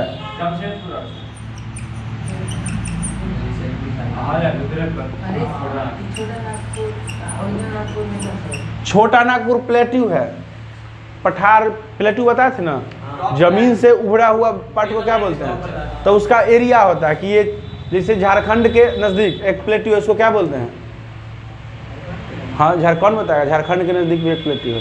यहाँ तक है, झारखंड वगैरह में भी यही छोटा नागपुर पठार। ठीक है, और तो और ये महाराष्ट्र से कहाँ तक है? झारखंड तक। दूसरा, भारत में सबसे ज़्यादा मिनरल्स प्रोवाइड कौन स्टेट करता है? उड़ीसा। सबसे ज़्यादा मिनरल्स। झारखंड कोयला का सबसे ज़्यादा देता है। सबसे ज़्यादा मिनरल्स सारा चीज़ में मिला के उड़ीसा के पास। दूसरा नंबर पर राजस्थान और तीसरा पर झारखंड है, सबसे ज़्यादा मिनरल्स पैदा करने वाला स्टेट। ठीक है, ये समझ में आ गया। लेबर इन चीप रेट मिल जाता है, थर्ड क्या है यहाँ पे? तीसरा ये है कि यहाँ से इसका ट्रांसपोर्टेशन भी इजीली हो जाता है। क्या हो जाता है? Transportation is cheap rate and easily provide. ठीक है, इजीली ट्रांसपोर्टेशन, छोटा नागपुर उड़ीसा में है। हाँ, इजीली ट्रांसपोर्टेशन सस्ता और आसानी से हो जाता है। उड़ीसा में क्या है? उड़ीसा में एंड एट चीप रेट। ठीक है, ये समझ में आ गया? यहाँ तक समझ में आ गया? उड़ीसा का नहीं, लेकिन जो स्टील जहाँ प्रोड्यूस करता है। स्टील प्रोड्यूस नहीं करता है, ओवरऑल सारा मिनरल्स का बता रहे हैं। ठीक है, ठीक है। फुल फॉर्म क्या बताए थे? Public sector undertaking. क्या होता है? मतलब कि जिसका हेड कौन होता है? तो आयरन स्टील के लिए एक सबसे बड़ा पीएसयू जो कंपनी है वो है सेल। क्या है? क्या है? लिख लो, फुल फॉर्म पूछ सकता है। Steel authority of Indian limited, मतलब ये पूछता है कभी कभी। ठीक है, सेल एक क्या है? पीएसयू कंपनी है, स्टील अथॉरिटी अधिकार, authority, steel authority of India limited. भेल अलग है। भी ये प्रोडक्शन और इसको एक्सपोर्ट करना, इंपोर्ट करना, वो कौन करता है? और भी छोटा छोटा कंपनी है, लेकिन अभी सबसे बड़ा कंपनी कौन है? सेल है। ठीक है, तो ये प्रोवाइड करता है। अब इसका कुछ लिमिटेशन समझने पहले समझो कि स्टील इंडस्ट्री जो होता है उसमें मेनली 3 कंपोजिशन चाहिए। क्या चाहिए? 3 कंपोजिशन। स्टील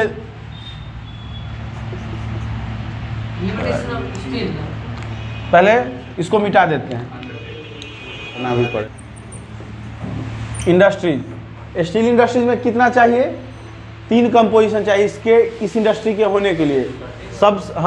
सबसे पहले आयरन। क्या चाहिए? Iron, Fe। ठीक है, दूसरा कोक। कोक क्या है? कोयला का ही एकदम, उसको कोक गैस सुना है ना? कोक गैस, अलकतरा वगैरह जो होता है, कोक। थर्ड इसमें चाहिए लाइम स्टोन। क्या चाहिए? लाइम स्टोन, वो भी 4:2:1 में। कितना में? 4:2. इस रेशियो को पूछता है।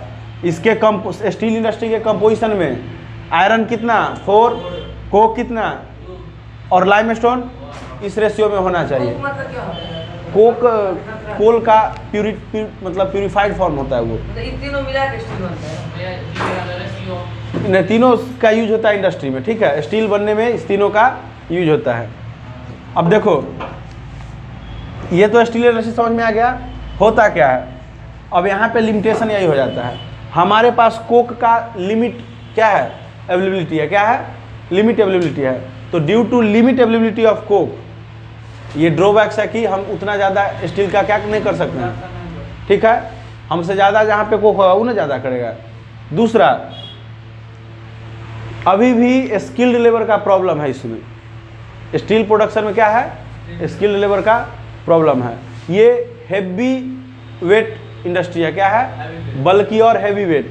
कितना भारी है, और हैवी वेट है तो इसके लिए क्या होना चाहिए? बहुत सावधानी इसमें रखना पड़ता है, जो कि इसमें ट्रांसपोर्टेशन में भी क्या हो जाता है? प्रॉब्लम हो जाता है। तो ये सब इसका क्या है? लिमिटेशन है। सबसे पहले कोक का कमी, दूसरा हेवी और बल्कि वेट वाला इंडस्ट्री है तो इसमें क्या होता है? Transporting problem. तीसरा स्किल्ड लेबर, पावर सप्लाई का भी अभी उतना अच्छा कंडीशन नहीं होता है। तो ये सब इसका क्या है? लिमिटेशन है। तो स्टील इंडस्ट्री का हो गया। अब हम लोग पढ़ेंगे इसके बाद जो इम्पोर्टेंट है एल्युमिनियम। स्टील जो होता है, तुम लोग केमिस्ट्री वगैरह में पढ़ा होगा। स्टेनलेस स्टील जो है इसमें क्या क्या मिला हुआ रहता है? Iron, carbon. सबसे पहले क्या रहता है? आयरन, सबसे ज़्यादा कार्बन। अब इसको हार्ड बनाने के लिए कुछ मैग्नीज का भी यूज करते हैं। किसका? और क्रोमियम का भी यूज करते हैं। तो मैग्नीज भी इसके कंपोजिशन में आता है। क्या आता है? मैग्नीज में। हार्ड बनाने के लिए किसका यूज करते हैं? मैग्नीज। ऐसे तो हर प्रकार का स्टील अलग अलग। टंगस्टन स्टील जो है उसमें टंगस्टन का यूज करते हैं। ड्रिलिंग वगैरह को यूज करने के लिए। तो अलग अलग टाइप का है। मेनली जो है स्टेनलेस स्टील, उसमें मैग्नीज भी होता है और क्रोमियम भी होता है, ठीक है। तो ये पूछेगा कार्बन, कार्बन आयरन और क्या होगा, मैग्नीज क्रोमियम, ठीक है। इंडस्ट्री कौन सा इंडस्ट्री है, एल्यूमिनियम इंडस्ट्री, इसको याद रखो। अच्छा, ज़्यादा चांस है कि तुमको यहाँ से क्वेश्चन पूछ सकता है। सबसे पहले देखो, एल्यूमिनियम इंडस्ट्री जिस ओर से निकलता है उसको क्या बोलते हैं, बॉक्साइट। एल्यूमिनियम एल्यूमिनियम किससे निकलता है, एल्यूमिनियम जिस ओर से निकलता है इसको, इस ओर को बोलते हैं बॉक्साइट। क्या बोलते हैं, बॉक्साइट। अब इसका एक बार प्रोसेस देखो क्या होता है। बॉक्साइट को हम लोग स्मेल्टिंग करवाते हैं। क्या करवाते हैं, स्मेल्टिंग। स्मेल्टिंग करवाते हैं तो इससे एल्यूमिना बनता है। क्या बनता है, ये ओर निकला बॉक्साइट। ओर कहाँ से निकलेगा, जमीन के नीचे से।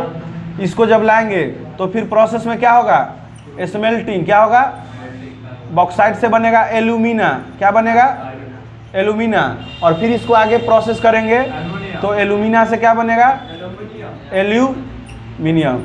तो याद लिख, प्रोसेस लिख देगा। सबसे पहले जमीन के नीचे से हमको क्या मिलता है, आफ्टर प्रोसेस ऑफ स्मेल्टिंग क्या बनता है, एल्यूमिना। और एल्यूमिना से क्या बनता है, एल्यूमिनियम। ये है प्रोसेस। बनने का प्रोसेस है, स्मेल्टिंग है। इसको प्यूरिफाई किया जाता है, ठीक है। बॉक्साइट से हमेशा एल्यूमिनियम क्या बनता है, स्मेल्टिंग के द्वारा, ठीक है। अब देखो यहाँ समझ में आ गया। अब यहाँ पे क्या करना है, तुमसे पूछेगा कि एल्यूमिनियम का यूज और बेनिफिट क्या है। यूज लिख देगा। एल्यूमिनियम का अभी जगह जगह यूज है। हर जगह जहाँ पे स्टील यूज होता था उसको अब एल्यूमिनियम में कन्वर्ट करता जा रहा है। चूँकि इसका बेनिफिट क्या है, सबसे पहले तो ये लाइट वेट का है, एंटी कोरोजिव नेचर का है, एंटी कोरोजन, इसमें जंग नहीं लगता है। दूसरा ये क्या होता है, हाँ गेट वगैरह जो बनता है स्टील का, एंटी कोरोजन होता है। स्टील वगैरह में क्या है, आयरन, अगर उसमें ज़्यादा इधर उधर हुआ तो जंग लगने लगता है, ठीक है। एल्युमिनियम का और बेनिफिट देखो, मेडिसिन जो देखता है हम लोग लेते हैं, उसका जो कवर होता है कॉइल, वो किसका बना होता है, काहे कि ये मैलिएबल नेचर का होता है और डक्टाइल नेचर का होता है, ठीक है। इलेक्ट्रिक लाइन में इसका यूज है, तो यूज में क्या क्या लिख देगा, मेडिसिन में, और क्या बहुत सारा इक्विपमेंट। जैसे एग्जांपल बता रहे हैं, एयरक्राफ्ट जो है, एयरक्राफ्ट हवाई जहाज का जो चदरा बनता है, एल्युमिनियम का नेचर क्या होता है, दूसरे मेटेरियल से जल्दी से मिल जाता है, ठीक है। तो इसको क्या करता है, एरोप्लेन का जो कवर होता है एयरक्राफ्ट का, उसमें मैग्नीशियम वगैरह मिला के ड्यूरेलिन वगैरह बना के उसको क्या बनाया जाता है, हवाई जहाज का जो ऊपर का चदरा होता है एल्युमिनियम से बना होता है, ठीक है। अब लोहा का बनाएगा तो भारी बहुत ज़्यादा हो जाएगा ना। पंखी जो होता है उसमें भी उसको बोलते हैं डेल्टा मेटल, उसमें भी वही बनाया जाता है, ठीक है। बर्तन बनाने में भी काम आता है एल्युमिनियम का, यूटेंसिल्स बनाने में काम आता है। तो यूज तो बहुत लिख देगा, ठीक है। Benefit comparison to steel, light होता है, चीप पड़ जाता है, ठीक है। और तो और अबंडेंट इन नेचर भी ज़्यादा है, प्रकृति में ज़्यादा पाया जाता है आयरन की तुलना में। आयरन पाया जाता है 5.8, भारत में अर्थ क्रस्ट में ज़्यादा आयरन का परसेंटेज कितना है, 5.8, भारत में नहीं, अर्थ क्रस्ट में 5.1, एल्युमिनियम 8.1। तो अबंडेंट इन नेचर भी क्या है इसका, ज़्यादा है। अच्छा, सबसे ज़्यादा क्या पाया था अर्थ क्रस्ट में, ऑक्सीजन 46.6%, उसके बाद सिलिकॉन 27 पॉइंट कुछ %, उसके बाद एल्युमिनियम थर्ड नंबर। मेटल में सबसे ज़्यादा एल्युमिनियम, कितना 8 पॉइंट समथिंग है, 8.1 या 2, ठीक है। तो अबंडेंट इन नेचर है, इसलिए इसका यूज ज़्यादा हो रहा है, जगह जगह पे यूज हो रहा है, ठीक है। इलेक्ट्रिसिटी में प्रोवाइड कर दे रहे हैं, ठीक है। चीपर भी है, कॉपर से सस्ता है, ठीक है। तो एल्युमिनियम जो पाया जाता है वो मेनली पाया जाता है कहाँ कहाँ समझो, उड़ीसा, महाराष्ट्र, छत्तीसगढ़, आंध्र प्रदेश के कुछ पोर्शन, तुम्हारा मध्य प्रदेश छत्तीसगढ़ के बॉर्डर के तरफ, ये सब इसका पोर्शन है, ठीक है। समझ में आ गया। तो इस लिख देना कि कहाँ पे ज़्यादा पाया जाता है।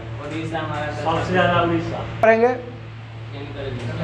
Chemical industry. केमिकल इंडस्ट्री में दो होता है, एक होता है ऑर्गेनिक इंडस्ट्री और एक होता है इनऑर्गेनिक इंडस्ट्री। इनऑर्गेनिक इंडस्ट्री क्या होता है? अच्छा, हम लोग पढ़े ना एसिड बेस साल्ट में, इनऑर्गेनिक एसिड और ऑर्गेनिक एसिड। इनऑर्गेनिक एसिड क्या होता है?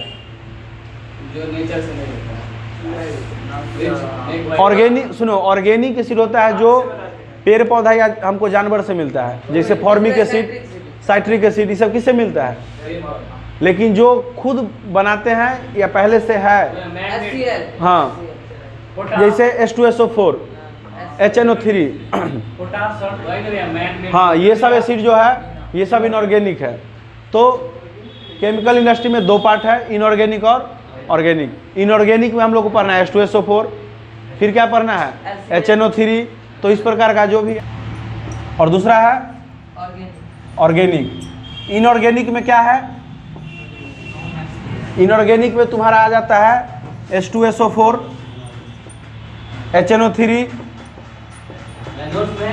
H2SO4 का मतलब सल्फ्यूरिक एसिड, नाइट्रिक एसिड, इसमें क्या आएगा? और भी अल्कली जितना है, कॉस्टिक सोडा, मान लो, और भी सोडा ऐश। सोडा ऐश क्या होता है बताएगा? तो ये सब क्या है? इनऑर्गेनिक्स है। क्या है? इसका यूज किस में आता है? डाइज बनाने में आता है, और इसका यूज ऑर्गेनिक पार्ट बनाने में आता है। देखो, एक ये सबसे फेमस क्वेश्चन है, इनऑर्गेनिक इंडस्ट्री में जो ये सब बनता है इसका यूज किस में होगा? अब H2SO4 का आगे यूज मैन्युफैक्चरिंग में होगा। तो इनऑर्गेनिक सब्सटेंस का यूज ऑर्गेनिक सब्सटेंस बनाने में होता है। और हाँ, तो ऑर्गेनिक सब्सटेंस में क्या क्या होगा? देखो, ड्रग्स बनाने में काम आता है, डाइज बनाने में काम आता है, ड्रग्स, डाइज, ऑर्गेनिक में। और क्या आएगा? कलर, रंग, सॉप बनाने में काम आता है। ठीक है, ये सब तो पढ़े भी हैं एसिड बेस में। ड्रग्स मतलब मेडिसिन, ठीक है, मेडिकल लाइन का जितना भी है। ठीक है, तो ये सब ऑर्गेनिक का पार्ट है। किसका है? ऑर्गेनिक का। ये सब क्या है? तो इनऑर्गेनिक में ये बनता है। अरे वो तो बाय नेचर मिलता है, हम इंडस्ट्री का बात कर रहे हैं। साइट्रिक एसिड तो नेचुरल मिल जा रहा है। ये सब बना, अब इसका यूज किस में बनाने में करते हैं? कोई एक एग्जांपल, जैसे बैटरी बनाना है, किसका यूज होगा? H2SO4। एक्वारेजिया बनाना है, किस में यूज होगा? तो ये लिख देगा ना किस में क्या बनता है। ये सब खुद से भी लिख सकते हैं हम लोग। ठीक है, समझ में आ गया? दोनों समझ में आ गया? अब हम लोग यूज करेंगे फर्टिलाइजर इंडस्ट्री, फिर करेंगे सीमेंट इंडस्ट्री। फर्टिलाइजर इंडस्ट्री क्या है? फर्टिलाइजर इंडस्ट्री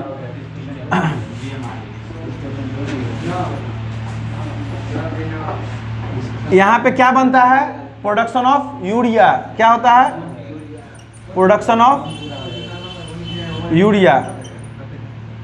अच्छा, एक और चीज, यूरिया भी कई प्रकार का, जैसे एक अमोनियम फॉस्फेट, ये इंपोर्टेड है। क्या है?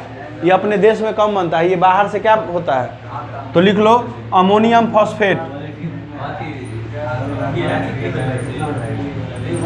Ammonium phosphate. ठीक है, और भी क्या क्या होगा फर्टिलाइजर में? पोटास इंपोर्ट होता है। हाँ, पोटास तो ऐसे मिलता भी, ऑकर्ड होता है, लेकिन उसको प्यूरिफाई किया जाता है।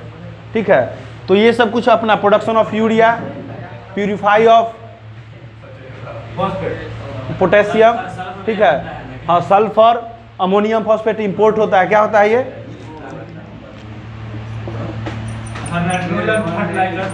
हाँ, जितना भी नाइट्रोजनीशियस कंपाउंड का फर्टिलाइजर अक्सर क्या होता है? बनाया जाता है। ठीक है, जैसे यूरिया में भी क्या होता है?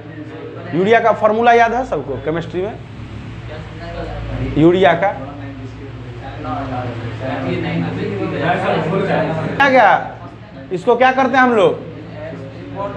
इंपोर्ट करते हैं। और भी एक दो ठो अपने मन से नहीं लिख देगा?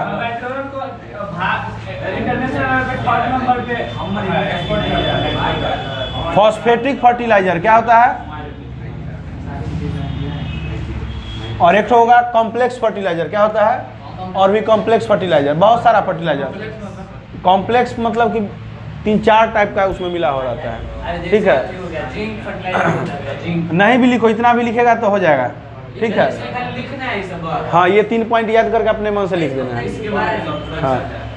अरे जहाँ अब देखो लास्ट 2 ठो देख लो। पॉइंट पूछेगा बस। सीमेंट इंडस्ट्री देखो, सीमेंट इंडस्ट्री के बारे में अब अभी जैसे कि कोई बताया ना कि बता देने के लिए, तो सबसे पहले सीमेंट इंडस्ट्री जो आया था 1904 के चेन्नई में। कहाँ आया था? 1904 चेन्नई में। सीमेंट इंडस्ट्री किस में यूज होता है? कंस्ट्रक्शन में। इसका रॉ मटेरियल में क्या लगता है? कार्बन। सीमेंट इंडस्ट्री में याद है जिप्सम का फॉर्मूला याद है? हाँ। Calcium sulphate .2H2O।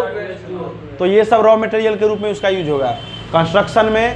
नहीं, लाइमस्टोन और होता है। हाउस मतलब कंस्ट्रक्शन का मतलब हर टाइप का, चाहे वो रोड हो, घर हो, कि कोई भी चीज, ठीक है। ये समझ में आ गया? तो सीमेंट इंडस्ट्री समझ में आ गया। ये मेनली इंडिया में जो होता है, मेनली इंडिया में ये कहाँ पे होता है? गुजरात के पोर्शन में। चेन्नई में तो पहली बार आया था, गुजरात में, गुजरात के निकट इसका इंडस्ट्री ज़्यादा है। गल्फ कंट्री में सप्लाई करते हैं। हाँ, सप्लाई करता है गल्फ कंट्री, लेकिन इसका ज़्यादा कहाँ पे है? गुजरात। ऑटोमोबाइल इंडस्ट्री बताना पड़ेगा। ऑटोमोबाइल इंडस्ट्री मिनरल बेस्ड है, आयरन स्टील वगैरह होता है, और ये साउथ पोर्शन में ज़्यादा है। किधर? तमिलनाडु, चेन्नई वगैरह में इसका पोर्शन क्या है? हम मुंबई वगैरह में सब में इसका क्या है? ज़्यादा है। ऑटोमोबाइल इंडस्ट्री में रॉ मटेरियल क्या होता है? स्टील होता है। तो जो भी है लिख देगा। इसका यूज क्या है? ट्रांसपोर्टेशन के लिए सब चीज़ लिख देगा। कार। आईटी सेक्टर देखो, आईटी सेक्टर में बस यही लिखना है, इंफॉर्मेशन टेक्नोलॉजी। ये अभी के लिए सबसे बेस्ट स्ट्रेटजी बनता जा रहा है।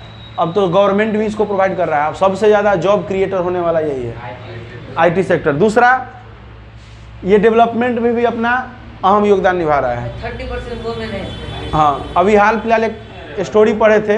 हाल फिलहाल क्या पढ़े थे? स्टोरी, जिसमें हम क्या देखे थे कि एक आदमी का बैग छूट गया एरोप्लेन में। वो मांगा कि मतलब वो चाहा कि हम उसका पता लगाएं कि कहाँ है। तो वो उसके सारे आदमी से पूछा कि बैग कहाँ, नहीं बता पाया जल्दी।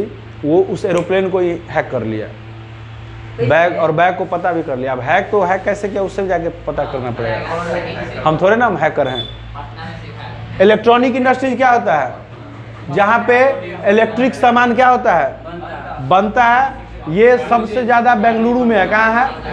बेंगलुरु में। Electronic development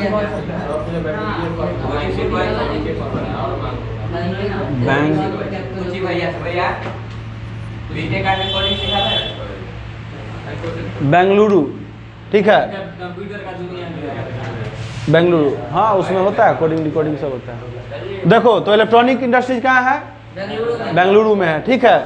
IT sector government इसको क्या कर रहा है? प्रोवाइड, बेनिफिट प्रोवाइड कर रहा है। टैक्स थोड़ा सा इसको क्या कर रहा है, लेकिन और ये भी जान लो कि अक्सर आईटी कंपनी अभी टैक्स पे कर रहा है ज़्यादा। कुछ कंपनी फेमस जो है टीसीएस, इन्फोसिस, विप्रो, ये सब क्या है? आईबीएम, ये सब क्या है? IT sector. तो ये सब क्या है? Mineral based. अब आईटी बोलेगा कि आईटी सेक्टर में मिनरल क्या है, तो इसमें चिप वगैरह जो बनता है तो ये सब मिनरल बेस्ड ही है। क्या है? मिनरल बेस्ड ही है। चलो, पॉल्यूशन एंड इन्वायरमेंटल। अब अगर इंडस्ट्री है तो पॉल्यूशन होगा कि नहीं होगा? क्या है कि जो भी इंडस्ट्री होगा तो धुआं के रूप में हो, साउंड के रूप में हो, हीट के रूप में हो, तो ये क्या करेगा? पॉल्यूशन ही पॉल्यूशन करेगा। और अगर पॉल्यूशन बढ़ा तो इन्वायरमेंट का डिग्रेडेशन होगा कि नहीं होगा? तो अब इसी के बारे में पढ़ना है कि किस तरह से इंडस्ट्री पॉल्यूशन देता है और वो हमारे इन्वायरमेंट को किस तरह से डिग्रेड करता है। तो ये मेनली 4 प्रकार का है। एयर पॉल्यूशन, दूसरा क्या है? वाटर पॉल्यूशन, थर्मल पॉल्यूशन, और चौथा क्या है?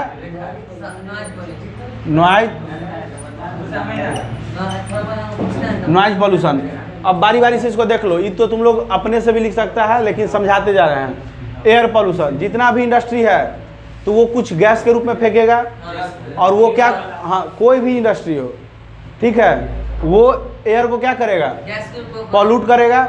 अगर एयर पॉल्यूट होगा तो CFC क्या ज़्यादा होगा, कार्बन मोनोऑक्साइड क्या होगा, ज़्यादा होगा, कार्बन डाइऑक्साइड क्या होगा, और ये ज़्यादा होगा, ग्लोबल वार्मिंग क्या होगा, बढ़ेगा। बढ़ेगा। तो इस प्रकार का पॉल्यूशन डिजीज को भी क्या करेगा, तो एयर पॉल्यूशन डिजीज भी पता है क्या क्या होता है, अस्थमा वगैरह किससे होता है ज़्यादा, सीमेंट इंडस्ट्री ज़्यादा एयर पोल्यूशन फैला। हाँ जितना भी सीमेंट इंडस्ट्री तो ऐसा है कि वो जहाँ आसपास में होता है, तो तुम सुबह में झाड़ू दो और शाम में देखो तो लगेगा कि लेयर है सीमेंट का छोटा छोटा, इस तरह से इतना धूल उड़ता है। अच्छा, अगल बगल हाँ छत का घर है ना, इंडस्ट्री वहाँ है, तुम्हारे छत पर रोज झाड़ू दो तो लगेगा कि इतना धूल कहाँ से आ गया। पॉल्यूशन क्या होगा, अगर एयर पॉल्यूट होगा, ठीक है, तो वाटर भी क्या होगा, पॉल्यूट होगा। वाटर पॉल्यूट होगा तो वाटर के इकोसिस्टम को क्या करेगा, बर्बाद करेगा। उसमें रहने वाले जितने भी लिविंग हैं वो भी क्या होंगे, इससे इफेक्टिव हो जाएंगे। और सिर्फ वही नहीं, उससे हम लोग भी तो निर्भर हैं वाटर पे, हम लोग को भी क्या करेगा। अब वाटर पॉल्यूशन से होने वाले कुछ डिजीज बता देगा जो वाटर के कारण होता है, ठीक है। बहुत ऐसा बीमारी है जो वाटर आजकल देख रहा है दिन पर, आर्सेनिक के कारण आर्सेनिक बढ़ता जा रहा है। तो बहुत ऐसा प्रकार का डिजीज है जो किससे होता है। थर्ड है थर्मल। थर्ड क्या है, थर्मल पॉल्यूशन, इससे रिलेटेड है। एयर पॉल्यूशन बढ़ेगा, कार्बन का मात्रा क्या होगा, हीट क्या होगा, और हीट को ही बोलते हैं थर्मल पॉल्यूशन। गर्मी बढ़ेगा, ग्लोबल वार्मिंग, और ग्लोबल वार्मिंग बढ़ेगा तो जगह जगह जो ये ग्लेशियर वगैरह वो सब क्या हो जाएगा, मेल्ट। अब ग्लेशियर मेल्ट होगा तो अनियमित रूप से वर्षा होगा, इसी को बोलते हैं ग्लोबल वार्मिंग। मतलब कि बिना सीजन का वर्षा हो जाना, उसको क्या बोलते हैं, चेंजिंग। अब अगर वो होगा तो बाढ़ वगैरह, मतलब लोग क्या हो जाएगा, बाढ़ वगैरह आता है तो बीमारी होता है कि नहीं, तो डिजीज। साउंड पॉल्यूशन, जितना भी इंडस्ट्री है आवाज़ करता है और उससे क्या प्रोड्यूस होगा, तो साउंड पॉल्यूशन, ठीक है। तो ये 4 पॉइंट याद रखना है और इसको डिटेल से लिख देगा। सुनो 5 नंबर का पूछेगा तो ये डिटेल से लिख देगा। तो ये लास्ट था टॉपिक, इसको क्या करते हैं यहीं पे खत्म, ठीक है।